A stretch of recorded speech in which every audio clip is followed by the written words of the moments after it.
Welcome to the SwimSwam podcast. I'm your host, Coleman Hodges. Joining me today, I've got a very special guest. He is a five-time Olympian for Trinidad and Tobago. He's an NCAA champion. He's an Olympic medalist, World Championships medalist, Pan American Games champion. Today, we've got George Bovell. George, how's it going?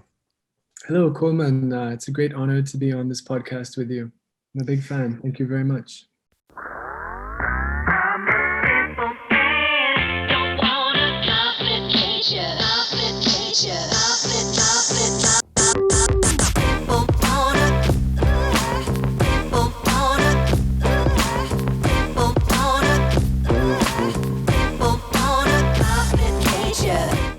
Thank you. I'm also a big fan. Like I said before, I've been seeing your name in results since the very infancy of my swim fan days, and it's very cool to sit down and talk with you. We're going to get into a myriad of topics, but first, I'd like to start with what you're doing now. Since retiring from the sport of swimming, how have you been occupying your time? Well, I found a way. I got into blockchain technology and these digital assets like Bitcoin, and I invest and trade in these. And it takes a lot of keeping up just to stay on top of things. And in the freedom this allows me, I've gone around and studying things that I really enjoy, things that I'm very passionate about, that I think are life enhancing.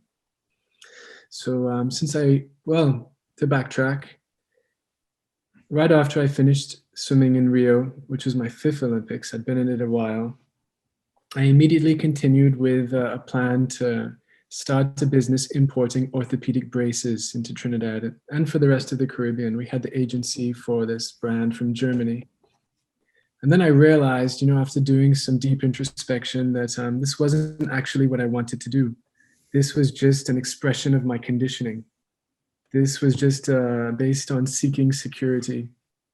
And that way of life, running that business, would not have made me happy. And it took a great leap of faith to walk away from that. I thought it was a good idea. Gave the business to my partner. And I made a list of all the things that I wanted to learn. And then I continued to go through this list one at a time, seeking out the best teachers I could find to teach me. And eventually the idea was to learn these things, practice them, and then teach them, which is a continuation of the way I viewed my swimming, which was as a path to self-mastery, gaining more self-awareness and more self-control, and using my swimming path to grow as a person. So I wanted to continue that. And it took me into becoming a freediving instructor. Freediving is not jumping off high things. It's where you dive very deep in the ocean while you hold your breath. And it's kind of like becoming an underwater stuntman in a way. And I was tempted to go into competitions for it, but then I realized, I have nothing to prove to anyone anymore. I have nothing to prove to myself anymore. If I'm going to do that, let me just use it as a way to enjoy experiencing the ocean and as a way to help other people gain more self-awareness and self-control.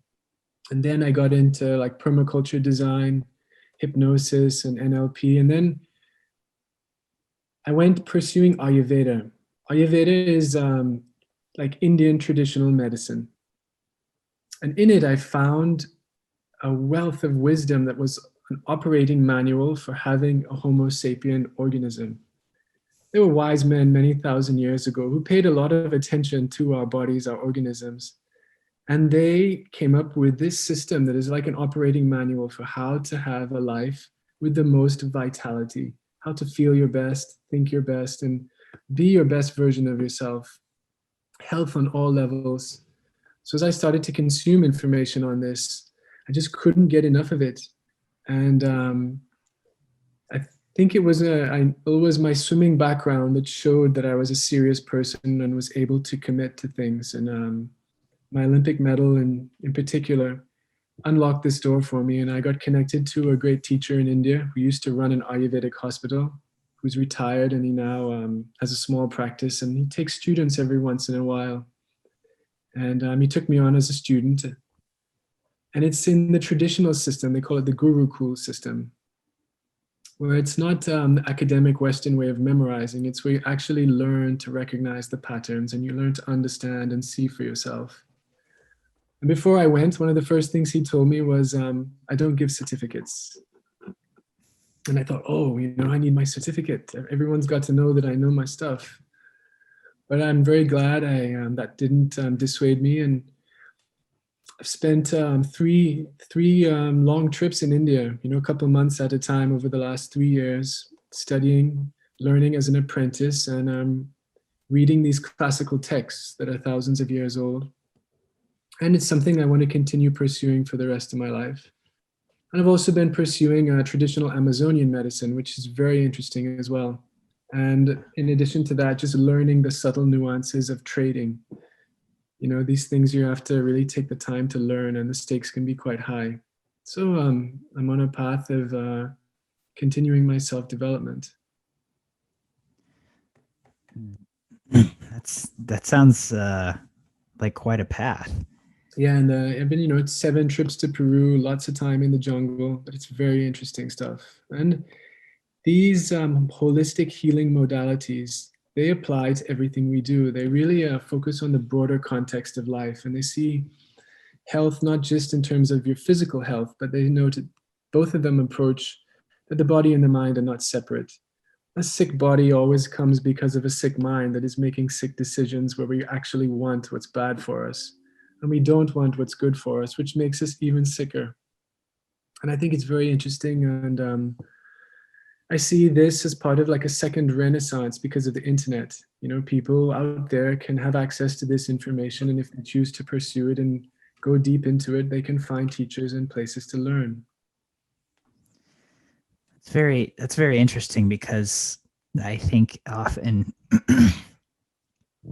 we hear about the internet as maybe a negative thing, or maybe, something that could dissuade us, or make our mind a little bit sicker, certainly in terms of just distraction and, um, limiting our time outside in the world, getting to know ourselves. Maybe that's just my view on the internet, but that's a really interesting piece of knowledge, that a second renaissance that can spread this information. Yeah, and even look at swimming, how this affects swimming. We can go on YouTube and we can see what Adam Peaty's doing in his breaststroke. We can look at Caleb Dressel's technique. I remember when I was young, there was like 1 or 2 cassette tapes, VHS tapes, that different families got to borrow, and these cassette tapes got passed around from household to household. And we learned, oh, okay, that's how you swim freestyle. That's what breaststroke's really supposed to look like. It's very, very, very different today. And I think this is happening not only in swimming, but in many fields. It's a very interesting time to be alive. So when you made this list of things you wanted to learn, I mean, what drew you to this healing category in particular? Why did that draw your interest? I'm also curious, why did that draw my interest? Many traditions around the world say that there's a certain path, and the path goes warrior, healer, sage. And I think of my swimming career in a way, it's a warrior path. And the Greeks used to say that sport is peacetime war. And if we think about what swimming really is, we are fighting, we are battling, having a battle of willpower, of skill, of aggressiveness, of aggression, of toughness. And it's taking place in an element that can kill us if we get too tired. While it might not be an actual physical person-to-person conflict, it is a conflict of individuals' willpower and their strength and their skill and their aggression and even their tactfulness as well. So we must see swimming in that light to really understand it. And then, while I was swimming, it was like, especially in the later years where I was coaching myself, and I was fortunate to go to 5 Olympics, so I had some longevity in it, and I matured a lot as an athlete while I was in the sport, and started to take a lot of responsibility for myself and my well-being and my performance. And in swimming, you're training every day and you have a very objective way to measure your health. Am I stronger than I was yesterday? Am I faster? How is my endurance? How's my fitness? How is Mhm. even my mental, my self-talk? Because that's an indicator of health and sickness as well. And I was always seeking to optimize my health because I understood that the more healthy I was, the faster I could recover, the better I could consistently train, and that the greater output my body, my organism would be able to have when I wanted to push it hard beyond its comfort zone in a competition. So it was an ongoing process, and then unfortunately, I just wish I had discovered these wisdom systems for health while I was still in the sport competing. I would have done a lot of things differently. I would have been more healthy. I think I would have had greater much improved performances as well. And it's very different. It's not based on consumerism. I think in our culture, we kind of get bombarded with we need to buy this and take this if we need to be healthy. But a lot of the true health tips aren't really things you have to take. It's just lifestyle habits and awareness you need to have of your organism so you So can keep things in balance before they go too far. yeah, and so let's, like you said, you were in the sport for a long time. You went to 5 Olympics. You had a full NCAA career at the University of Auburn. Um, you had a very long international career. Let's go through some of those, because I'd love to hear about your perspective on some of these moments then, and maybe your perspective now. So let's take your first Olympics in 2000 as a starting point.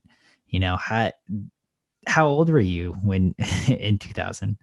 I was just turning 17.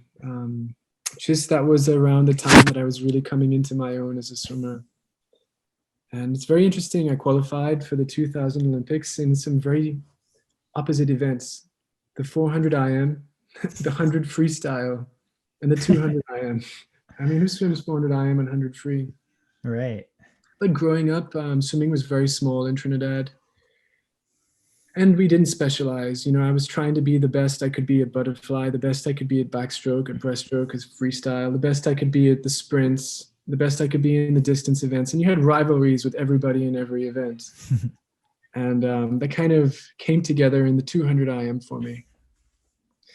And that was my primary focus around that time and leading into the years afterwards. So yeah, the Trinidad was my main focus coming into that Olympics. And that was sort of the culmination of just trying to be as good of a swimmer as I could be.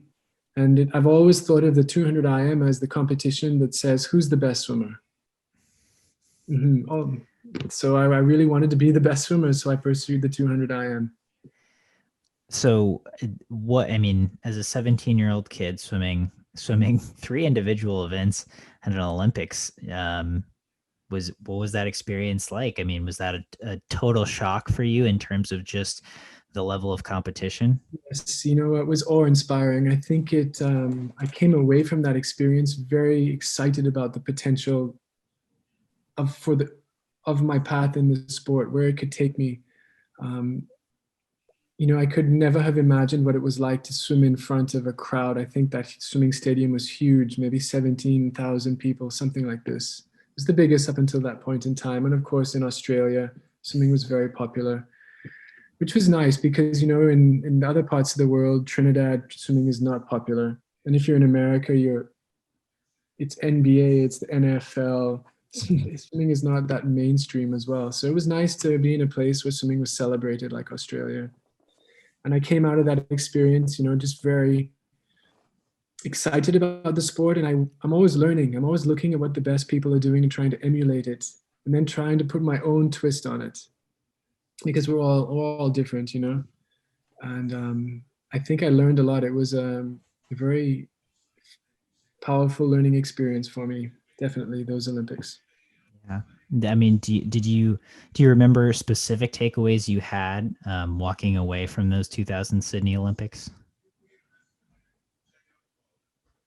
Yeah, I think specifically my freestyle improved a lot from spending a lot of time looking at what Peter van den Hoogenband was doing. Yeah, I started to have a little bit more of a loping stroke for my 200 freestyle. hmm Very much more high elbow. You know, it's interesting. You're a young swimmer and you get to be at the warm up pool with these superstars, and you have your goggles on and you're looking underwater and you're studying and you're like looking at what time their coach says they did for their split. It was a very good experience. Yeah. Uh, I mean, yeah, that seems really cool. I mean, and to have the legends that were at those Olympics, Peter Van den Hoogen band, Ian Thorpe, who's, their times stand up today, 20 years later. And it's pretty incredible. Uh, Mhm. I'm sure as a young kid coming up in the sport to share a warm up pool with them, yeah, it sounds awe inspiring. Um, and it's so looking back with, I mean, at 17 years, you don't have a lot of world experience, you don't have a lot of life experience, but looking back, is there anything you would have done differently with the knowledge you have now? No, no, it worked out very well for me, and it actually kickstarted a whole new level of enthusiasm for training and for the sport. And I really rode that wave into the 2001 World Championships. Whereas just turning 18, because my birthday is in July, I was in the finals and I came fourth in the 200 IM. And I had this winning streak that was, I don't know, 3 years or maybe 4 years, I can't remember exactly, of not losing a head to head 200 IM race. And at the heats of that Fukuoka 2001 World Championships, I was slated to be in one of the last heats with the Olympic champion Massimiliano Rossellino. And, like, this is my perfect record. Oh my gosh, you don't want to lose this perfect record. And somehow I managed to win the heat and keep the record alive. And I progressed to the semifinals and then into the finals where I had a huge breakout swim at that meet, swimming 201s. And that opened the way, kind of let people know that I was out there. And then I was able to be recruited for different universities, and I chose Auburn. So that was sort of the segue into my college career. The You went 201s at the 2001 World Championships. The what God, what a great streak. Well, Nah, it's really third world. If you have to understand where I'm coming from, Trinidad, if you're swimming in Germany or Canada or the UK, Australia, the United States, you can't imagine what swimming in Trinidad, where I'm coming from, was like. It's very third world. It's very humble. Even the pools were very dirty. You would get skin infections, air infections, rashes. The pH was always off, so our teeth would be on edge, as they say.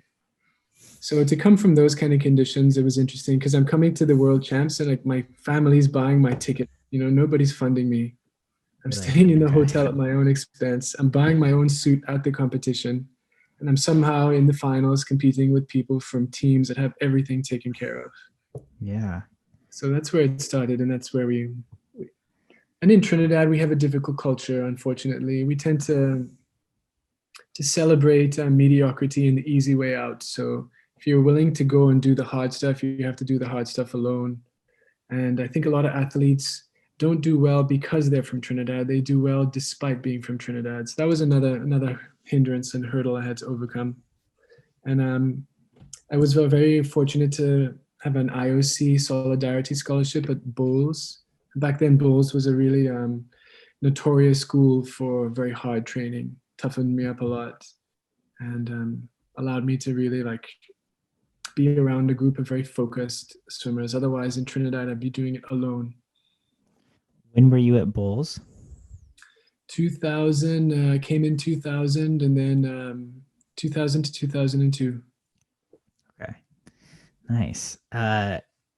So before that, um, I mean, like you said, those are hard conditions. That sounds intense and it sounds lonely. How were you? What motivated you to make an Olympic team at the age of 17 when it was so easy to not make that decision? I can definitely, I can't take all the credit. Some great coaches came and really inspired us from Trinidad. Hayden Noalo, Edward Tuberoso at the time, later on with Anil Roberts. Um, and Edward Tuberoso in particular really instilled in me a work ethic, and he glorified like James, Brian Goodell, and he sort of painted this very heroic idea of distance swimming and how that was the toughest person and the sweet struggle. So he put a good work ethic in us there. And but one thing about coming from a place like Trinidad is you've never seen anybody who's been great. You can't conceptualize that it's possible for you to be great. It's not like you can say you can be like a Michael Phelps. There was no Trinidadian Michael Phelps, which is difficult because you don't have that those type of icons, role models. But at the same time, you don't start off swimming to be great. You start off swimming because you love swimming, and you fall in love with it, and you fall in love with the journey and the learning, the practicing, and then the constant challenges where you're tested. And then you learn early on that these challenges, every time you make a challenge, you get more willpower and more confidence so that the next challenge is even easier. But if you don't make the challenge and you take the easy way out, you give up. You lose willpower, you lose confidence, so the next challenge is even harder to make. When you understand this early on, you can kind of chart your course up the mountain, one challenge at a time, gaining strength and willpower and confidence. And you learn how to learn, you learn how to practice, and it's very humble, and you're doing it, you know, yeah, it's, I don't know, I'm kind of an anomaly really. But now there's good facilities, there are up and coming swimmers. We see Dylan Carter's performing amazingly well. So hopefully I've changed the swimming culture. I mean, it certainly seems like you brought about some change. Yeah, as you said, Dylan Carter just got done wrecking havoc in the ISL. He had really a breakout season, but different topic for a different time. Just getting started. He's going to be great. I'm excited to follow his progress. I am too, for sure. So you were at Bulls. You get to Bulls from 2000 to 2002. Who were you training with while you were there? I was training under a coach by the name of Larry Schoaf. Unfortunately, he's no longer with us. And some other swimmers, a handful from the United States, a couple from abroad, who were very focused, and we had a good group, very conscientious, and we had a culture that really celebrated excellence. There was no option of even taking the easy way out, which was nice, which was very good to be in that environment, because in those years of the development for young people, it's so easy to get swept up with so many negative influences in the culture, because we have to admit our culture is pretty sick. And being in that environment was very healthy and kind of kept me focused. And I'm very Yeah. grateful for it. And so then, why did you choose Auburn? What drew you to Auburn? I chose Auburn because of David Marsh. Hmm. I liked him off the bat as a coach. I liked his philosophy. He was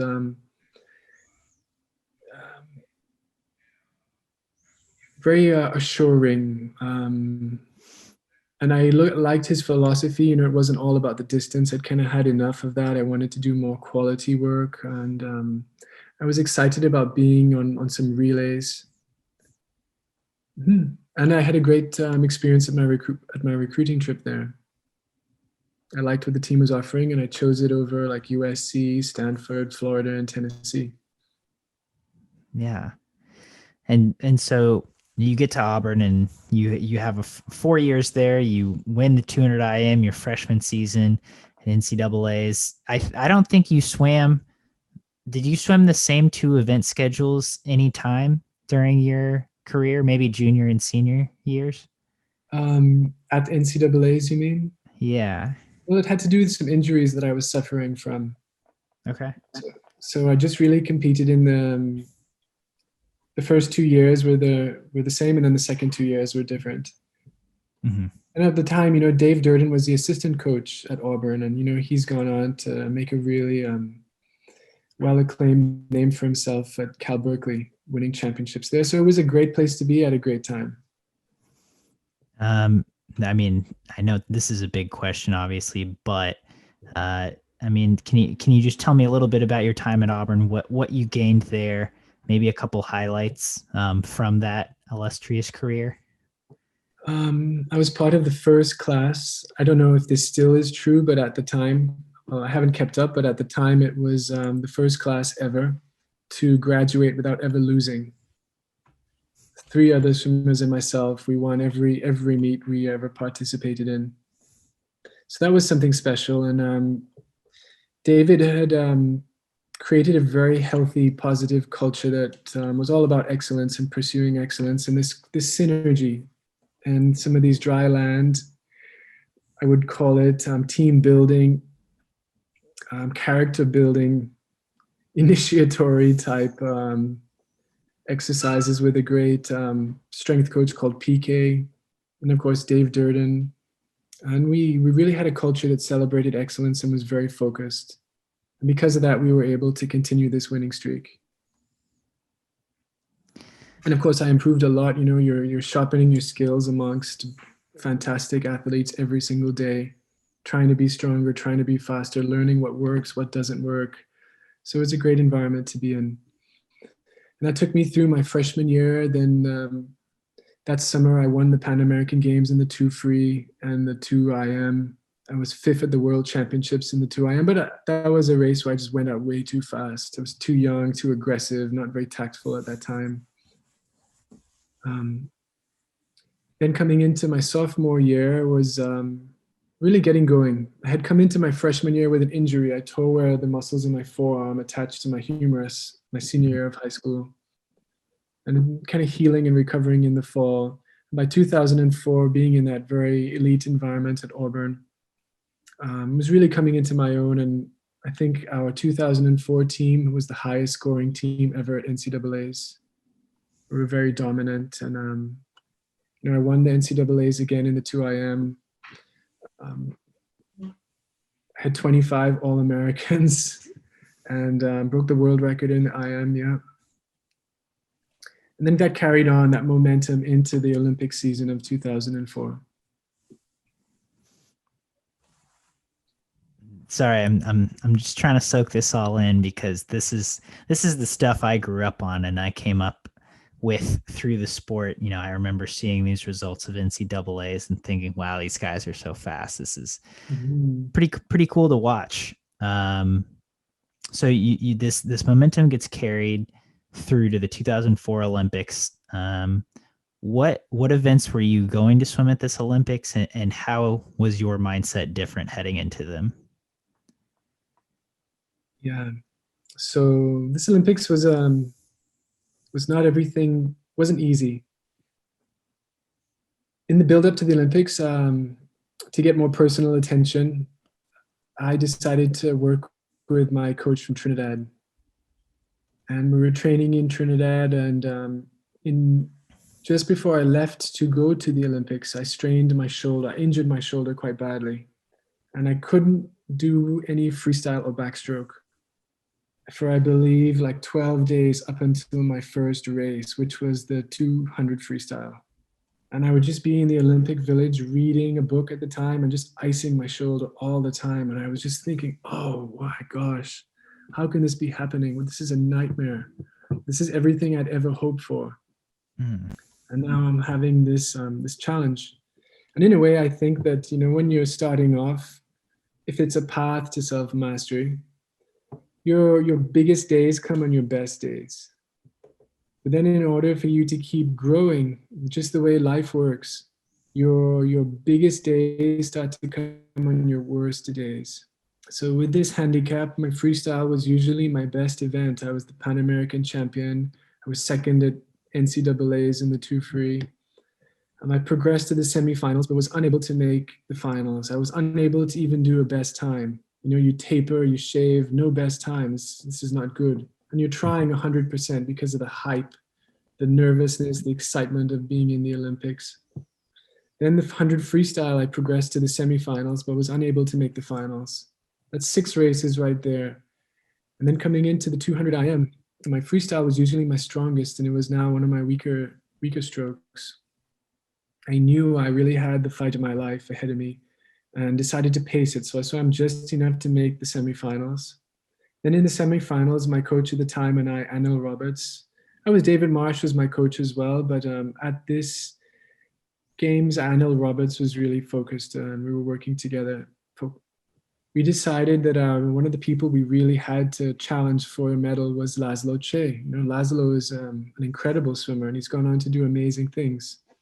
And just if you say you're going to challenge Laszlo, you think, wow, this must be a big race. And we knew we had to be tactful. So we swam with Laszlo the whole way. I swam with Laszlo the whole way and then slowed up at the 175 and let him dominate the last 25 and took second in the semifinal. Then in the final, you know, I was more tired than I had been. My body didn't feel fast in the warm-up. My shoulder was not healing. It was just aggravated. And I just like knew I had to really steel myself for something big. And my spirits were quite low coming into the final. I think I was even pessimistic, and it was very easy you're so tempted to think those thoughts of negativity, of doubt. The doubt is always creeping in, you know? And that's the worst time to have the doubt creeping in, is before the Olympic finals. Because this was going to be my 7th race in just a few days. I'm struggling, you know, I'm not really doing best times. My shoulder is hurting. And a teammate of mine, Jeremy Knowles, he came and before I went to the ready room, and he reminded me of something that we called the hammer of justice at Auburn back in the day. The hammer of justice was this idea that if you're in a difficult set or a difficult head-to-head grudge match in a competition and you're getting tired, but the person you're locked in this head-to-head grudge match with is also getting tired.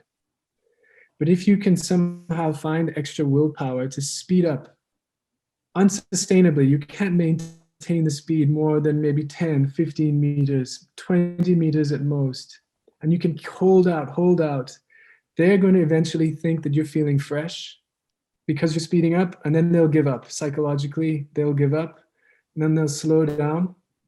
And then when you notice that they're not gaining on you, then you can slow down, and you might just have enough gas left in the tank to be able to finish the race, but you broke their will.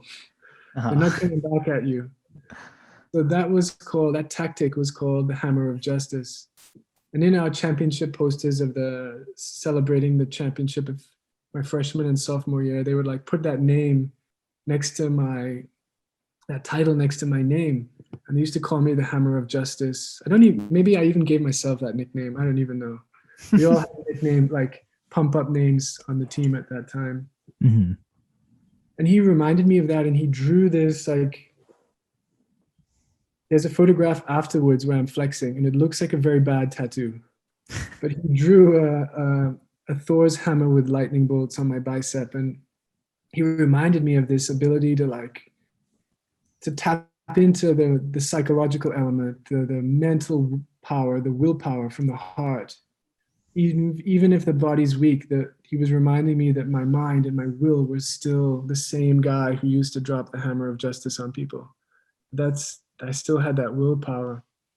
Really lifted my spirits, and I went from there into the ready room, like ready to fight. You know, this is it. Bring it on. I'm here. If you want to get it, you got to take it from me. Come and get it. And I swam a very tactful race. You know, but every challenge, you know, I touched on this before, every challenge comes with a moment of weakness. And in the moment of weakness comes the perfect excuse. And it comes when you're at your weakest. And the perfect excuse, it doesn't even feel like an excuse. Coleman, it seems like a reason. You believe it. It is perfect. It's the perfect excuse. And the perfect excuse is something that you would be okay with if you accepted it, because it's perfect. It's, you know, I was tired coming down the backstroke split. I was out of breath earlier than I usually get out of breath. I felt stiff, I felt tight, my shoulder was hurting, I felt tired. And the excuse of all the races and the shoulder injury and all the struggle was right there for me to take it and just to like not push as hard beyond my comfort zone.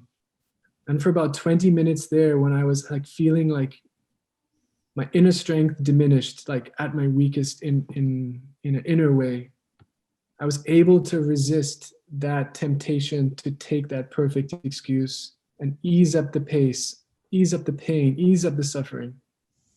And once by the grace of God, I had I was able to push through that, and I didn't take the excuse to slow down. And I was able to hold this unsustainable rhythm. Because for our viewers who don't really know what a 200 IM is, it's like about maintaining an unsustainable rhythm as long as you possibly can try to, while demonstrating mastery in all four strokes and skills in your turns and technique in an element that will drown you if you get too tired. And if you do the 200 IM right, you don't have any more energy after you get to the 150. You somehow have to dig soul-searchingly deep to come home. So down this backstroke leg into the breaststroke, I was able to hold out, maintain the rhythm when I just felt like breaking the rhythm, just felt like slowing it up, dropping back.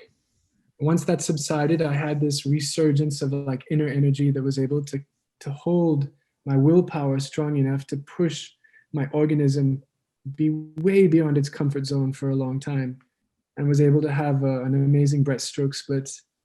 In all of the Olympics, it was the second fastest 350 breaststroke. Only Kitajima in the 200 breast had a faster 350, and then came home, and something very interesting happened when I touched the wall. It showed Phelps first and showed me second, and the person who was below me a few seconds later, the scoreboard was there, and then it flipped them. And second place started celebrating, and first place were like, yeah, 1-2. And I thought, oh, wow. And I've just accepted it all of these years. But some people say that if the race is too close to call and NBC owns the rights to it, they want to make it as exciting as possible for their audience, and the TV ratings, and as appealing and as possible for their sponsors. Yeah. So that was the 2004 Olympics, and it was the best time despite all of that. It ended up being my last 200 IM ever. I returned, long course 200 IM. I returned to the university season, and my shoulder healed. Mm-hmm. And I felt invincible, Coleman. I started winning with too much style. I started to play with people. I started to tell my friends when I was going to demoralize opponents. I'd be swimming and then speed up whenever I wanted to speed up and surge. And I was really feeling invincible. And I had a good friend who I pursued the traditional Amazonian medicine with. And he was #1 in the world in tennis. And he said that when he was most invincible, when he felt invincible and he had too much swag, too much style, that it was just too easy for him. And that he called down upon himself the suffering that came to humble him. Because every legend and every culture, they have similar themes that are woven in. And one of these is that pride always comes before the fall. And I got too proud. Had too much style, too much pride, and I called down upon myself a serious injury that came to humble me. It's just the way the universe works. And in a way, it would have been too easy. So I had to get humbled, had to keep growing, it had to get really hard for me. And that suffering was a huge blessing because it really humbled me. And I believe the more humbled we are, the more blessed we get, and that nothing really comes from us, it really flows through us. But we're always getting proud of our blessings. So I blew out my knee. I tore my PCL completely. Could never do the breaststroke as good. Well, for years I couldn't do it at all.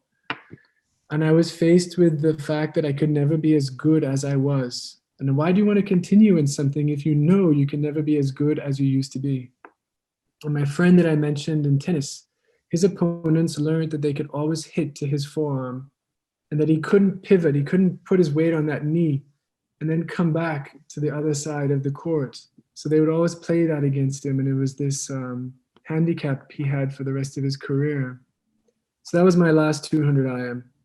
And then I really had to start over from scratch. I'm swimming on a team.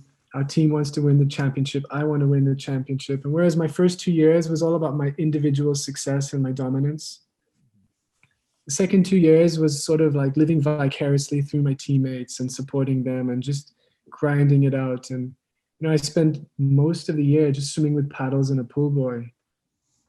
The NCAA's, my knee was still loose. It was terrible, but I was swimming in yards, pushing off with one leg, diving with one leg. Yeah, still in the finals, but only freestyle now. And I did so much overuse of pulling that I got terrible tendonitis.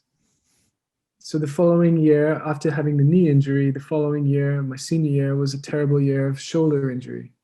So I had 2 years of just getting beat, really struggling, trying harder, but doing a lot worse.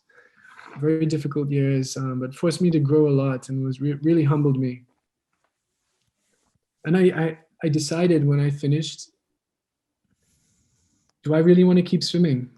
And I've always thought of the 200 IM as who's the best swimmer, but there was something very glamorous in my mind about the 50 freestyle. It was who is the fastest? Who's the fastest? And I wanted to test myself and see if I could be fast. So I approached Mike Bottom, who had renowned success in the 50 freestyle with swimmers such as Duya Dragania, Gary Hall, 1-2 in the Athens Olympics, and Anthony Irvin and Gary Hall tying for the gold in Sydney. So I approached him, and I'm very grateful. He really helped me a lot. I've learned a lot from him. He treated me, and still does, like a son. And I learned how to sprint, and then I started to practice it, and then I was testing myself. It's that same philosophy of learning, practicing, testing, learning, practicing, testing, and gradually improved in that event towards, it was what I continued with for many more years. Yeah. And I had assumed that the progression from 200 IM to 50 free was just kind of a natural thing, as many swimmers in the sport age, their yardage goes down. They start to hover towards more, or gravitate towards more, or towards shorter events. But I had no idea that all came from an injury, and that came kind of out of necessity. And so, what did you learn? How do you sprint? I mean, it's very different. Where in a 200 event, you can dive in and get tough. You can figure it out in the race. But in a 50 free, you really have to start to have a lot more self-awareness and self-control over your state of arousal. Because you want to be pumped up enough to be very aggressive and powerful. But at the same time, you have to be composed enough to hold your breath for the duration of the race and be able to be focused and aware enough to execute the details as perfectly as possible, like throwing 25 bullseyes in a row, one at a time, one at a time. And that took many years actually to learn. Only towards like the 2012 and 13 did I really, really start to master that. And then I don't believe I was naturally as fast as some of the top sprinters. I had to really like work to be fast. And many years I would race, like be very fast as I could be, around 25, but then there'd be a sharp decline, deceleration. And I think the best way to think about the 50 free is an area under a curve, like a graph. So if I have a graph that has a very high point up here of my top speed, but then my speed decelerates very quickly and finishes quite low down, that overall 50 free is not as good as a 50 free if I have a much more smooth curve where I sustain the speed for longer. The top speed might not be as high, but you're going faster for longer. And if you think about the 50 freestyle as an area under a curve, it allows you to even like pace it a little bit. And this is what I started to do into the 2013 World Championships. I was getting the hang of that, and was able to go 21:51 to attain the bronze in the finals of the World Champs. Having been in like the finals of the Olympics the year before, semifinals in the Olympics in London, World Champ Finals in 2009, 2011, 2000. But in the build up to the London Olympics, I had a terrible accident in August of 2011 where I had a bruise on my brain from a collision with a dump truck, a subdural hematoma on my brain. And if I got my blood pressure up, I would have had a high chance of having a stroke. So I had to spend 6 weeks really quiet in bed, and I got very skinny, lost a lot of my strength and my fitness. And I had to start that Olympic season again from zero. And I've had a lot of injuries, a lot of comebacks in this career. But you grow. The harder it is, the more it forces you to grow. And you have to view it as a path to self mastery.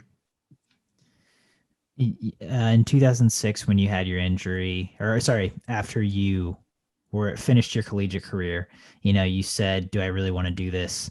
Having an injury like that, where you're 6 weeks bedridden, you lose all your strength,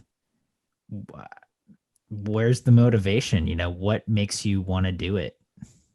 Actually, this credits. There's a podcast called the Social Kick Podcast. I don't think it's good to talk about one podcast on another, but one of the guys behind that, Luke Paddington, really helped me a lot, with the motivation to get going. We would do some like cross training when I was just getting back, like running in the mountains, long ocean swims with fins on, some circuits in the gym. And I owe him a lot. He really, when I was very weak and it was very daunting to build up again towards, going to the Olympics when you were just worried about not being able to walk, having a stroke, and then maybe not being able to walk for the rest of your life. He really lent me a lot of pump, a lot of enthusiasm, and helped kickstart that Olympic journey. And I'm very grateful. I just did a talk with the Social Kick guys a few days ago after the ISL ended. I'm all about the Social Kick podcast. They're good guys.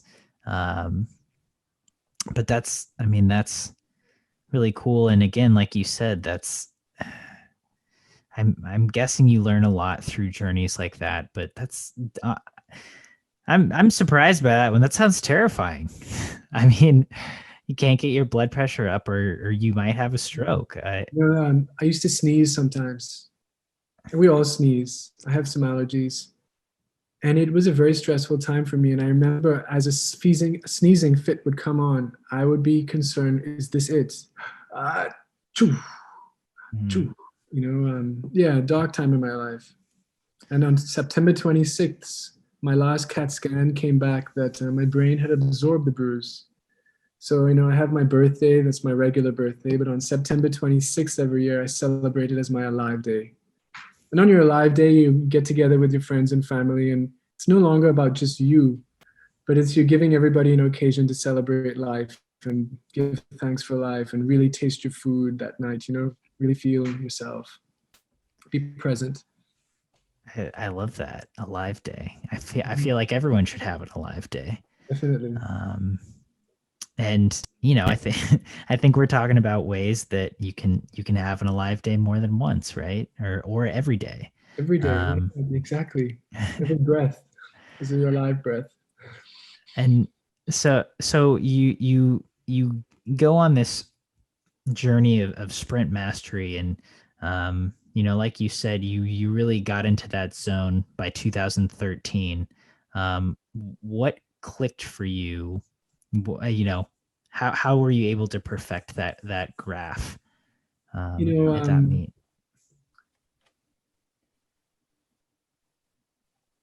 I think when I went back to Auburn to finish my degree, I was swimming with some really great swimmers, Matt Targett from Australia, Fred Bousquet, Cesar Cielo. And we were swimming under Brett Hawke.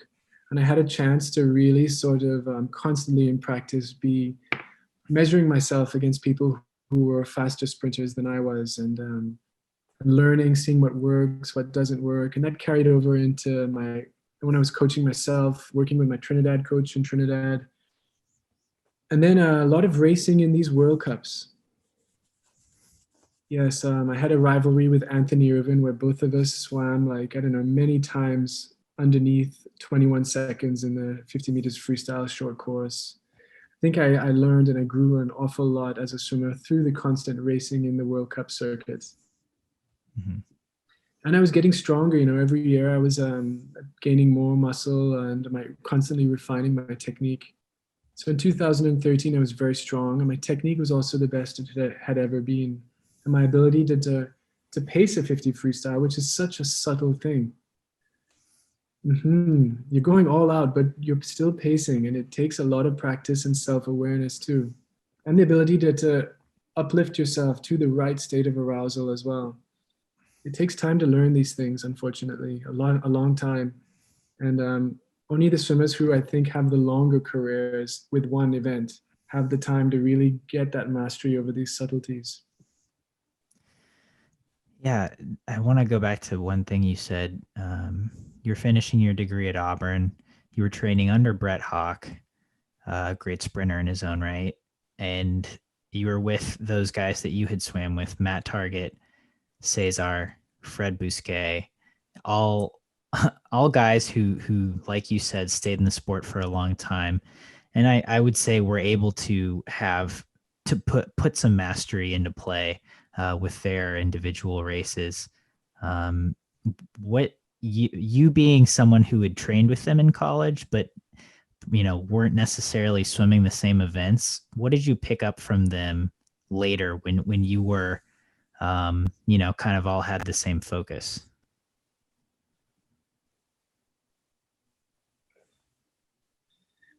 I think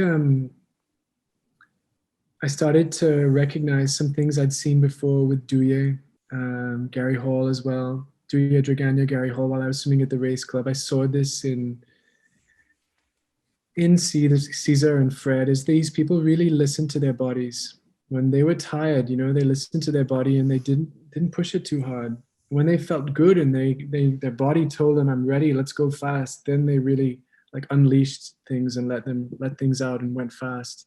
And I was coming from this 200 mentality where I thought of I had to be going hard every day, otherwise I was wasting the workouts. And Mm-hmm. it took me some time to mature and learn to listen to my body, and that I'm only human. I'm not a machine. I can't be having this thing crank out hard every day. And to be able to like have a more sustainable approach, because I've always been overtraining and then getting tired and injured, then taking time to recover, then coming back super pumped and enthusiastic, and then eventually getting overtrained and exhausted, and then swimming very slow. It was coming in waves, and the way to really do it is to have a more sustainable approach where you're doing the perfect amount to stress your body so that it adapts, but not giving it too much work so that you break it down. And I think that's a crucial element in sprint training. You want to give it just enough to adapt, but not enough to break it down so that it's getting slow and exhausted and weak. I think we're seeing a lot more of that um, in modern training today. Certainly, Michael Andrew with his ultra short race pace training lends the similar model as to what you're saying, I think. And, even athletes like Morozov, Chad Leclos, Sarah Shostrom, maybe even Katinka, who are using their racing as their training, right? And they're able to swim really, really fast in season. Um, and then still go to a world championships or an Olympic games and swim even faster there. It seems like that's a successful we're seeing that that's successful, but also it just seems like more fun, right? You get to Mhm. swim fast more of the time, not be completely broken down for a majority of the season. Yes, fast to swim fast more of the time. I think a good approach, the ideal approach, it's evolving into being one where you learn to swim fast and then work on swimming faster for longer. And the best practice for the big race is to do lots of other races. So we improve so much through these regular intervals of racing, and it's to improve, we have to be able to get a certain amount of self control, to not just we're not just training our body. We need to think of ourselves in terms of this duality of we are the horse, but we are also the rider. Now, many athletes mostly focus on training their horse. They work on making their horse stronger and their horse faster and their horse have more endurance, but they're not doing much training to develop their rider. And you don't want to have a $12 million horse in Dubai for the big race, and you don't with a weekend rider on that horse. No, you want to make sure that the rider of the horse is a master. When you have those two paired together, it's very special. And constant racing allows the rider of the horse to get a little bit more development just by as a natural byproduct of the racing. But I believe the next level of training, of the evolution of the sport, is something along the lines of like Shaolin monk, warrior, athlete, swimmers, where we are training the horse, but we are also training the rider with mental exercises that improve our ability to concentrate and our ability to keep the focus throughout the entire duration of the race without the mind wandering even slightly. And to have the willpower, the mind so strong that you can push the organism further outside of its comfort zone for longer. Because our organism is programmed by the intelligence of nature for millions of years of evolution, not to want to go outside the comfort zone. We have to remember that this is subconscious because going outside of the comfort zone meant danger, it meant death. So we're programmed to stay within our comfort zone, especially when we're in a hostile environment like the water on a subconscious level.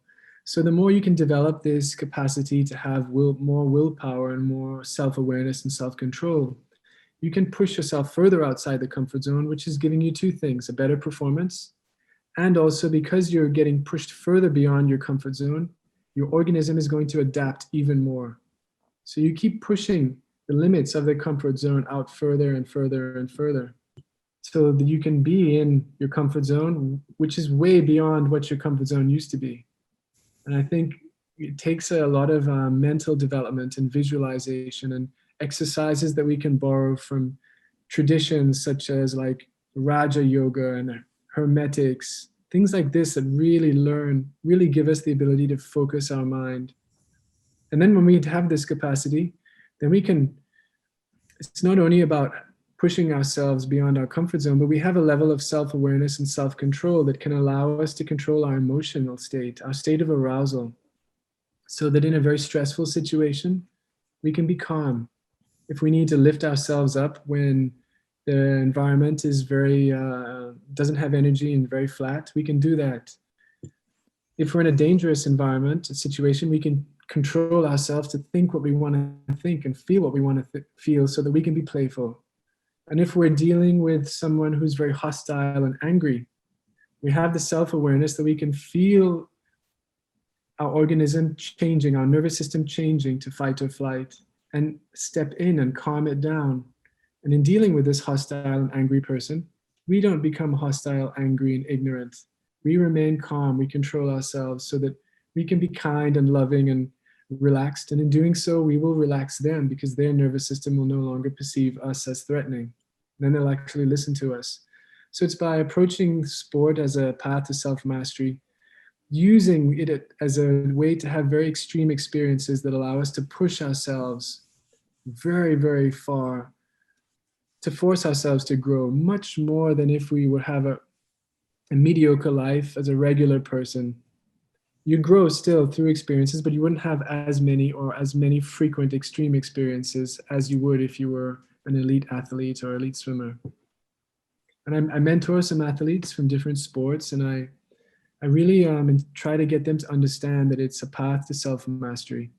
And the more self-control and self-awareness you have, the better you're going to be able to perform, the better you're going to be able to cultivate the right state of arousal. And then in the competition, you're going to have that much more self-control to push yourself further outside your comfort zone. And you're going to even have the self-control to speak to yourself in your mind with the words that you need to hear when you need to hear them.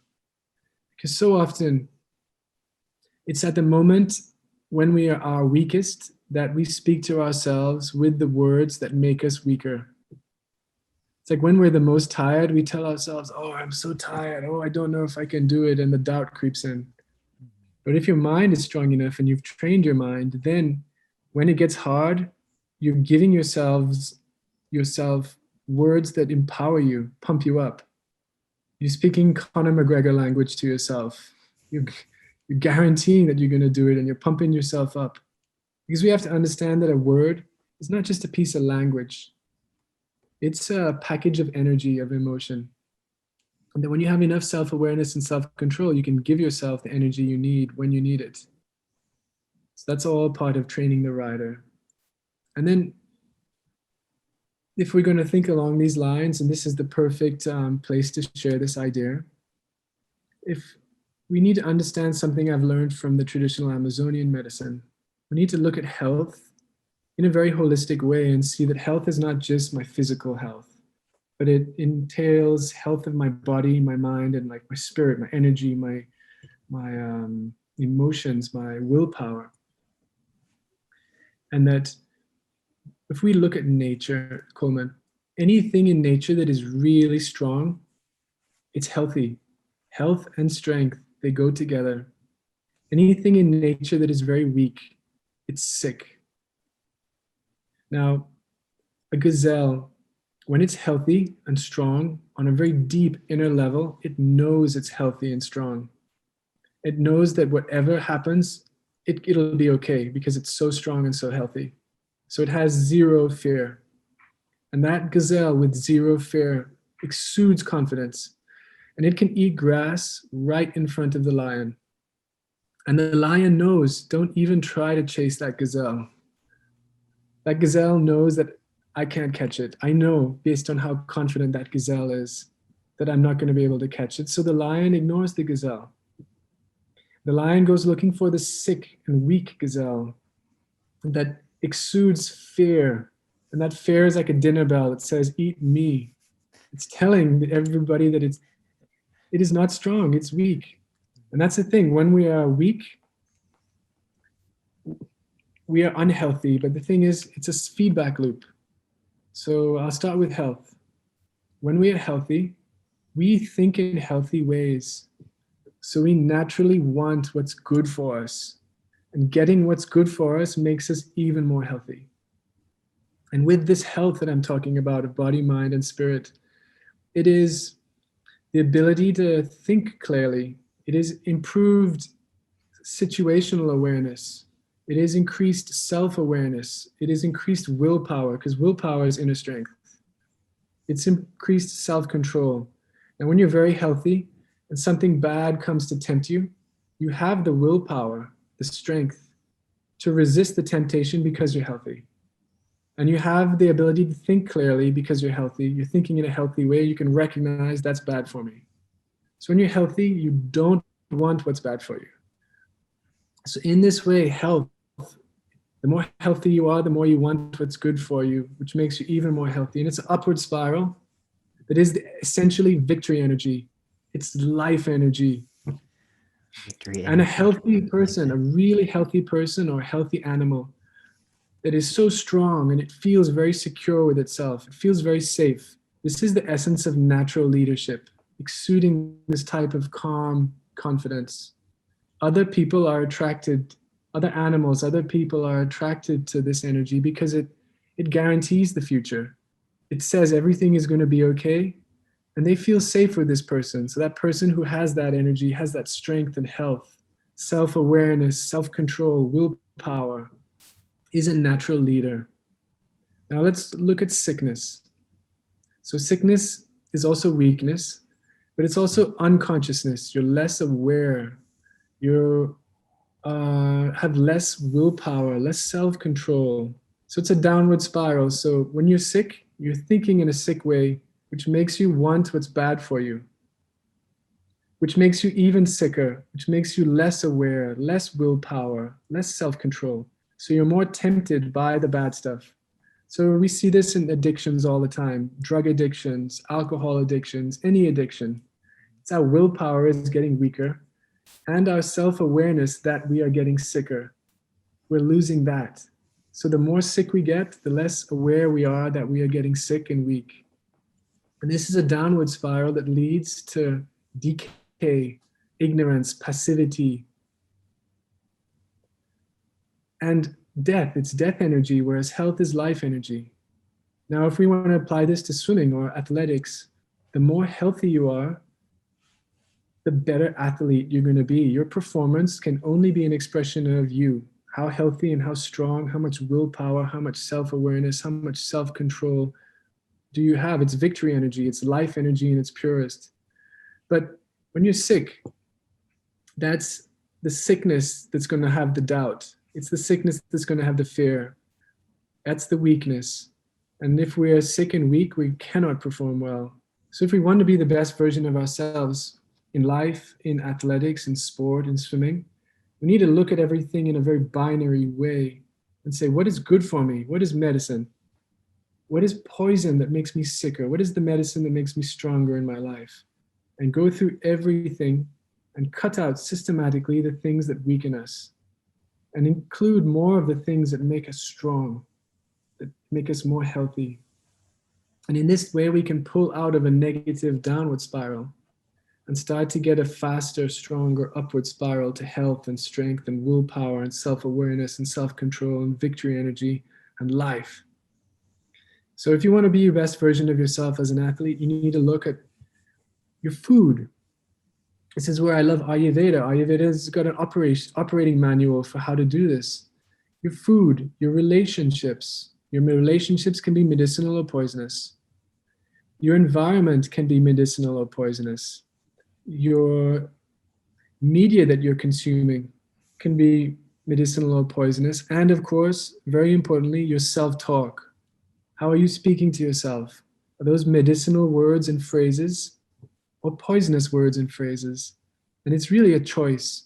And when you are healthy, you wholeheartedly don't want what's bad for you. And you want more of what's good for you. But when you're sick, you don't know you're sick. You don't understand. You're just passive. You're operating on instincts. You're not entirely aware. It's like your biorobots running on the installed hardware programs. So this is something that I think is very important. And we need to take this holistic approach, not just to our health, but to our performance as well. And try to be as healthy and as strong as possible. And real strength is the inner strength. So we need to cultivate that as much as we can. And that's what I mean by training the rider and the horse, like the Shaolin monk style of mastery in the sport.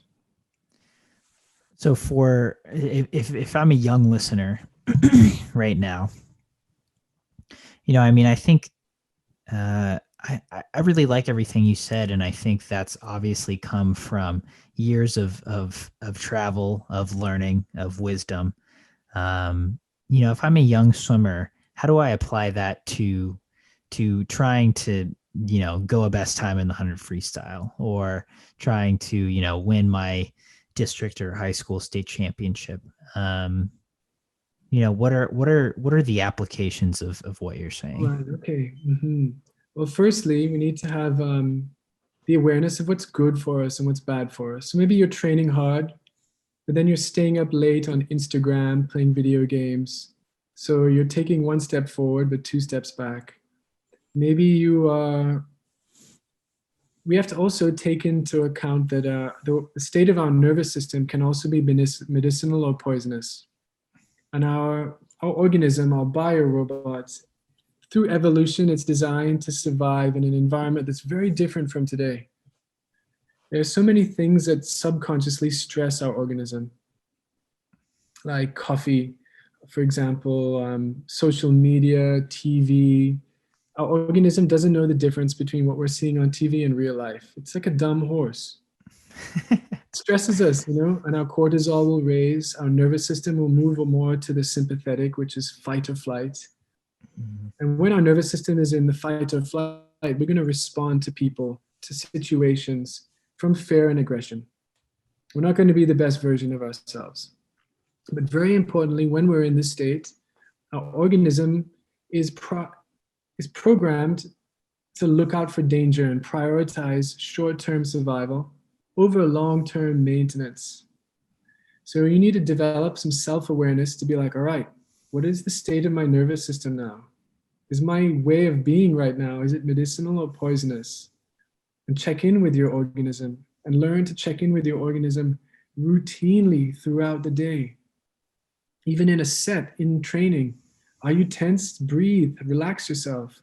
Because if we're thinking in terms of the rider and the horse, the more relaxed I keep my horse, the better my horse is going to listen to my instructions, the more control I'm going to have over this beast. So in this way, we need to check in with our organism and say, how's my breathing? I'm breathing really shallow. Wow, my nervous system is stressed. Maybe look at how is my body language? Is my body language open, relaxed, or is my body language very tense and closed up? How is what's my tongue doing? When we're stressed, we tend to push our tongue against the roof of our mouth. And then very importantly, we have so many nerves in our face. What are the facial muscles doing? Am I frowning? Am I tense? And if we learn to relax this, we have so many nerves that it sends a very powerful signal to our nervous system that tells our organism that everything is okay. So we can learn to turn the corners of our mouth up. That's telling your horse everything is okay. Lift your eyebrows a little bit. Breathe. If you want to feel your best, you have to breathe your best. If you just let your organism breathe itself, it will only breathe enough to keep itself alive. So you got to breathe your best. And if the breath is wandering, the mind is also wandering. So if you want to get control over your mind, you got to get control over your breath. And it's through getting control of facial muscles, body language, breathing, that we get control over our nervous system. And the nervous system is the link to the brain chemistry and the mind.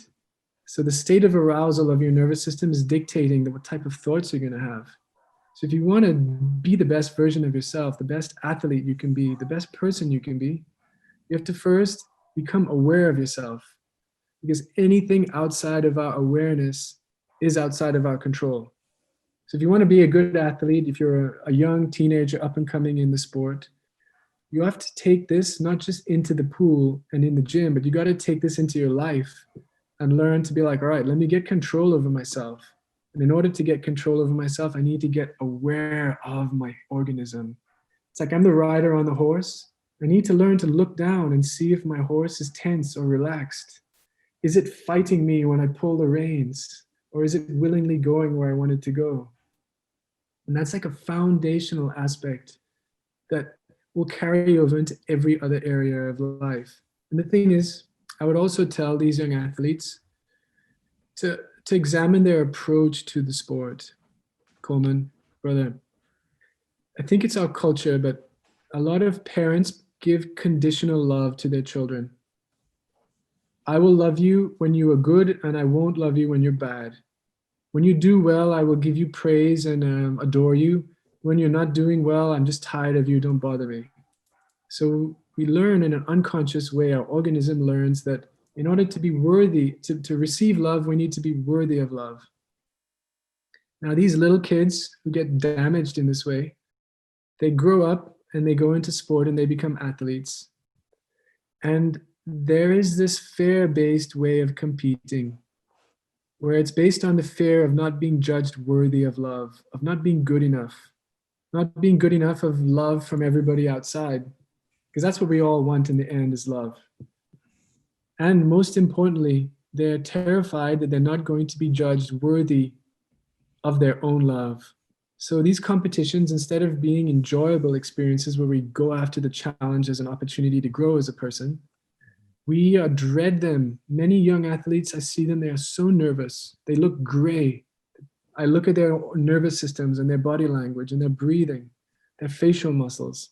Their organisms are so stressed because for them, it is this test to see if they are worthy of love, to see if they are worthy of being called a good person. And very importantly, it's a test to see if they are worthy of their own love. Now, if you can examine this and say, well, why am I really competing?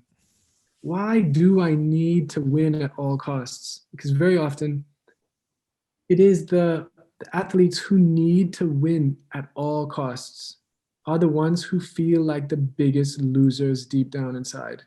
they feel the most unworthy of love. And if you can go in and really be introspective and realize, okay, I am imperfect. And in sport, we hold ourselves up to this imagined ideal of perfection. But as an imperfect being, to be compared to this perfect ideal, that is a way to suffer terribly. And if we can accept, I'm perfectly imperfect, I have limits, I get weak sometimes, and accept your imperfections, then you no longer have to prove anything to anybody. You accept yourself. You love yourself. You're worthy of your own love. You're perfectly imperfect. You have good days, you have bad days. And when you can do that on a very deep level, as a young athlete, as a young person, it's going to unlock the magic of sport as a path to self-mastery, because then you can approach a race no longer as a judgment if I'm worthy of my own love or worthy of being accepted by the people who are important to me. You can approach it as a path to self-mastery where you're no longer competing. And because you're not competing, you can't be beaten. You are practicing an art form. And don't get me wrong, when I say art form, I don't mean it has to be gentle like painting or knitting or something. A 50 freestyle can be very aggressive, powerful, fiery form of art. But it can be an art form. And when you can operate from this level and transcend that lower level of fear-based competing and start practicing it as an art form from a level of love-based, then your way of life will change. You'll be so much more healthy, so much more happy. You'll actually enjoy what you do instead of dread these competitions. And at the competition itself, you're going to be able to bring out a type of energy that's based on love, and it'll be so much more powerful than the fear of not being good enough or the fear of not getting what you want. But the thing is, when we want something, I want that result, it simultaneously brings the fear of not getting it.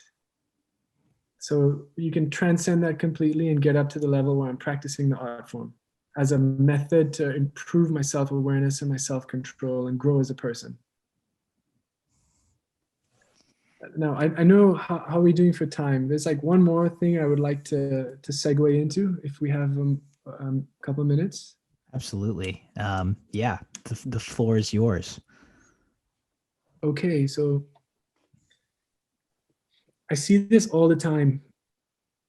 You know, I had to go through 5 Olympics to understand, to see the Olympics clearly. And they say that like waking up is a very destructive process. It's the melting away of illusions. And the Olympics, the idea of the Olympics, the idea of what the media calls an athlete, a sportsman, a swimmer, these illusions really melted away for me. And I saw the Olympics clearly, in my opinion, as something like a grand reality TV show.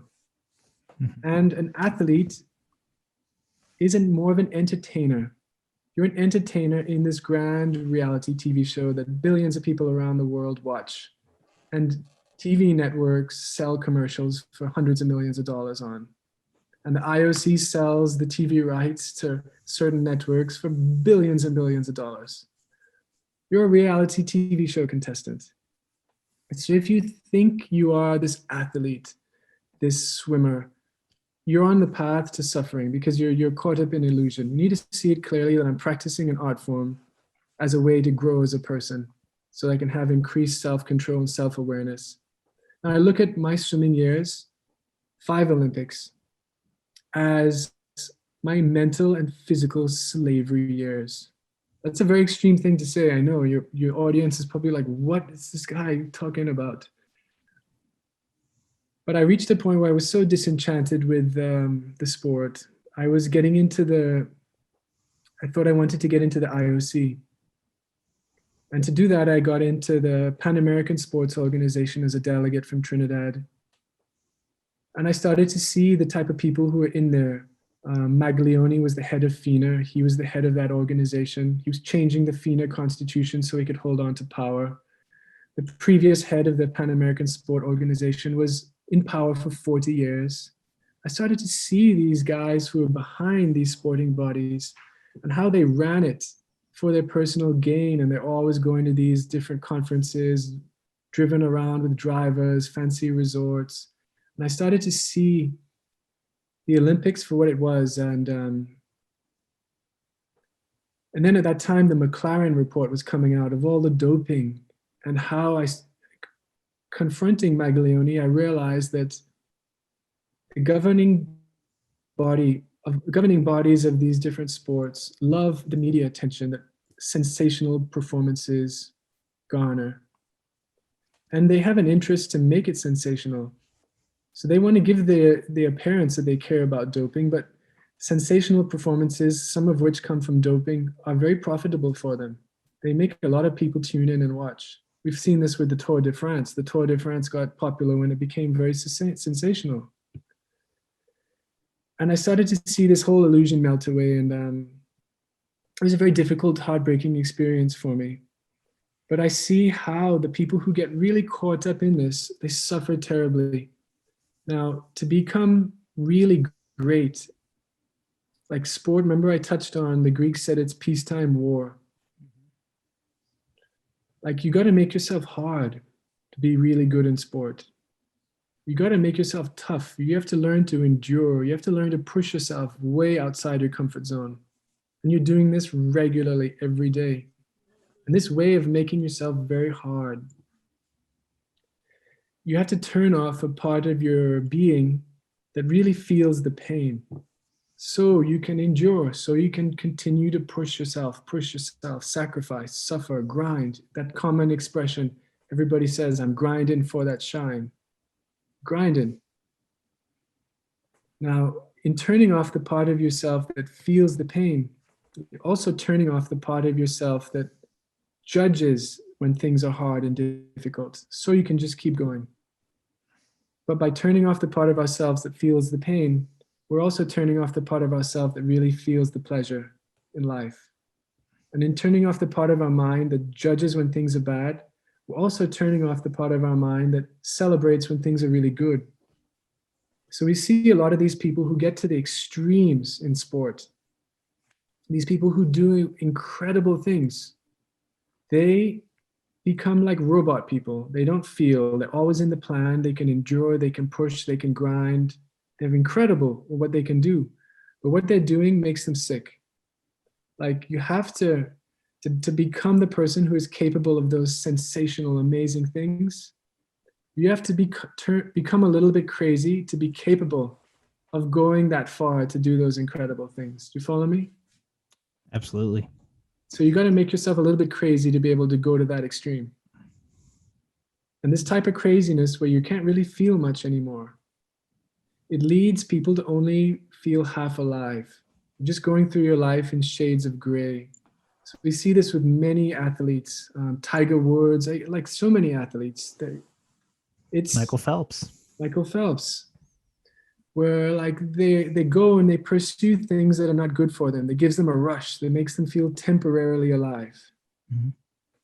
But these are things that are always short-term gain, long-term pain. It's things that make them sicker, make them less self-aware, that make them weaker. And they go into these downward spirals. And that's very sad. And I think that happens when we have this very unhealthy approach to the sport, and we turn ourselves into a very extreme character who becomes a little bit crazy. And I think if you really want to do sport, we need to say, all right. What am I doing? I'm practicing an art form to become a better person. Let's keep this in perspective. Let's approach this in a healthy way. And in doing so, a lot of people won't go to those extremes that cause them to suffer so much down the road. It's very true. And we see it all the time. And it's not only in sport. We see it also sometimes with veterans as well. It's anytime you go too far towards the extremes, you become very imbalanced and it makes you very sick. And it's like you're being all knife all the time with no handle. It's like you're all blade all the time with no handle.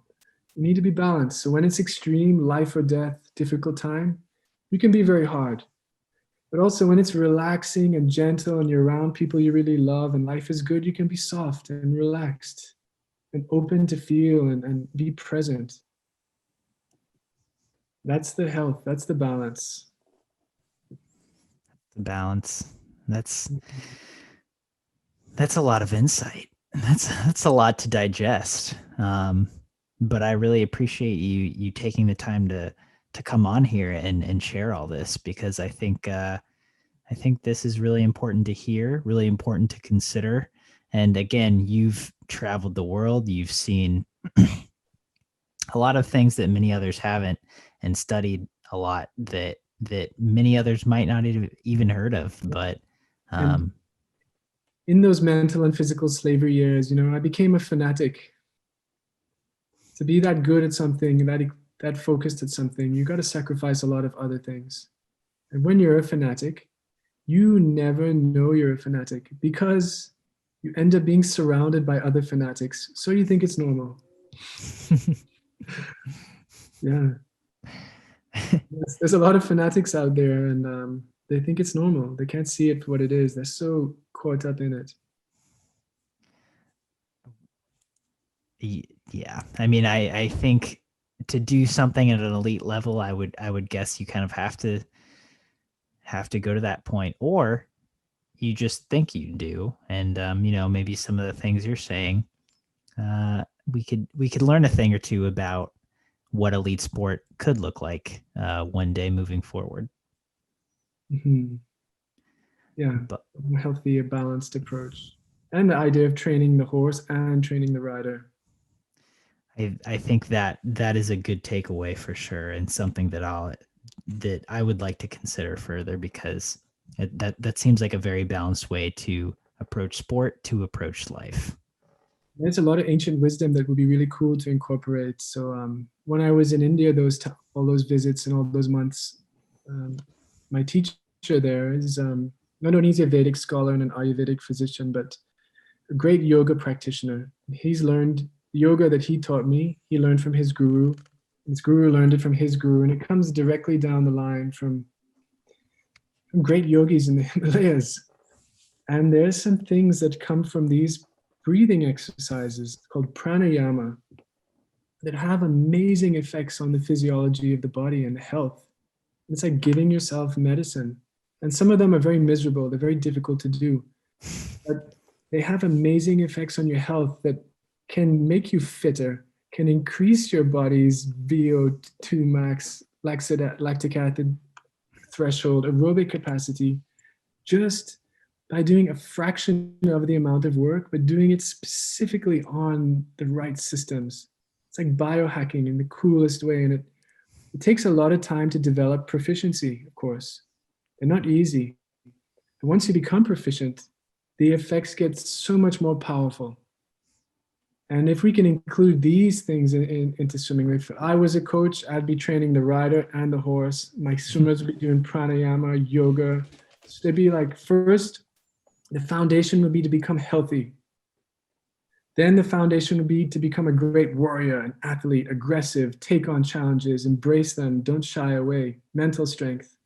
So I'd take these healthy young human beings, I'd evolve them into like warriors, because you got to be aggressive out there. We're trying to beat people. Let's not get confused. We're practicing an art form, but it's aggressive. And then I would focus them, after being athletic and healthy, into becoming specifically good swimmers with a holistic approach, borrowing from all of these ancient modalities and incorporating into something like Shaolin monk. I don't know what the modern version would be, but that's where the sport has to go, I think. And I had the guys that I mentor, I teach them pranayama and how to eat, how to take care of their organism based on Ayurvedic wisdom. And it's the way forward. I just wish I had known this when I was still a fanatic. Yeah, it would have made so much difference. It, you heard it here first. George Bovell is training monk warriors in the pool one of these days. Actually, in the all sports, cycling, sailing, a Wow, couple of swimmers. nice. Uh, that's that's really cool. George, thank you so much for your time and for coming onto the podcast and sharing this wisdom that you may not have had as a fanatic, but hopefully can positively impact our current fanatics. Mm-hmm. Well, I hope this is a successful medium for reaching out, and I hope that this touches who it's meant to touch. And if you can help somebody somewhere, then I'm very happy and glad that we put this out there. And if you want to reach me, you can find me on Instagram. I'm kind of low profile, but it's just georgebovell.live.